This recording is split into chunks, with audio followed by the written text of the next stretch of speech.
দোকানদার কারা? এই দোকানের মালিক কই? মহাজন কই? তুমি কিনে এসো দোকানে? এই যে দোকানে এত দোকান, এখানে এত বাজার, বাজারের মাঝখানে ছোট্ট একটা ব্যবসায়ী, তুমি কিনে আসছো? তুমি ডাঙ্গা ডাঙ্গা ডাঙ্গা কয় কারে? ডাটারে? জি। তুমি একাই আসছো নাকি তোমার আব্বু আসছে? কেমেল খাই। একাই? তো পড়াশোনা করো? জি। দাঁড়াও কথা বলি। তুমি একাই আসছো এগুলো বিক্রি করতে?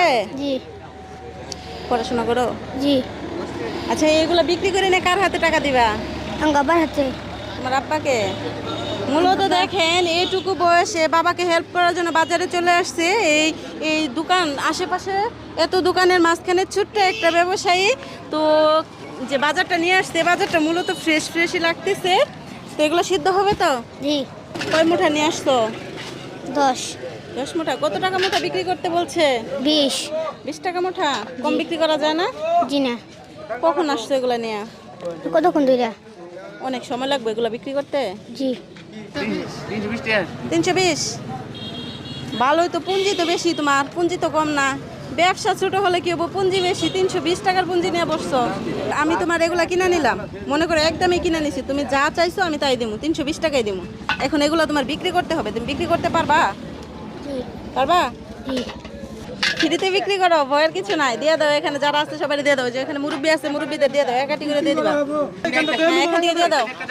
সামনে দিকা হাসি। আসেন আসেন আসেন, ফ্রিতে বিক্রি হচ্ছে। বলো, না বললে মানুষ নিব।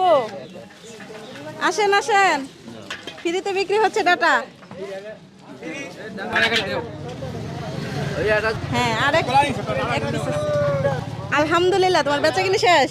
জি। হ্যাঁ, তুমি যা চাইছো তাই একদমে। এই যে তোমার টাকা, এখানে কত টাকা আছে দেখো তো, গুনো। 320। 320। তুমি ন্যায্য দাম পাইছো তো? জি।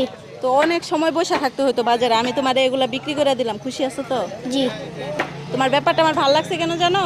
যে তুমি তোমার বাবাকে হেল্প করার জন্য বাজারে আসছো পড়াশোনার পাশাপাশি, আর বাজারে এসে বসে আসছো। এই কারণে আমি বিক্রি করে দিলাম যাতে বাসায় চলে যেতে পারো।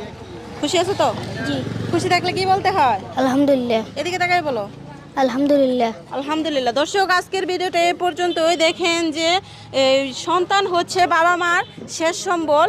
এই সন্তান থাকলে বাবা মার ভবিষ্যৎ উজ্জ্বল। আর বাবা মাকে হেল্প করার জন্য সে বাজারে চলে আসছে, সামান্য কিছু নিয়ে বাজারে বিজনেস শুরু করে দিচ্ছে। তো আমি বিষয়টা দেখে ভালো লাগলো, তাই তার বেচা কিনে শেষ করে দিলাম। যদি আপনাদেরও ভালো লেগে থাকে একটা শেয়ার দিয়ে পাশে থাকবেন। আজকের ভিডিওটা এই পর্যন্তই। আল্লাহ হাফেজ।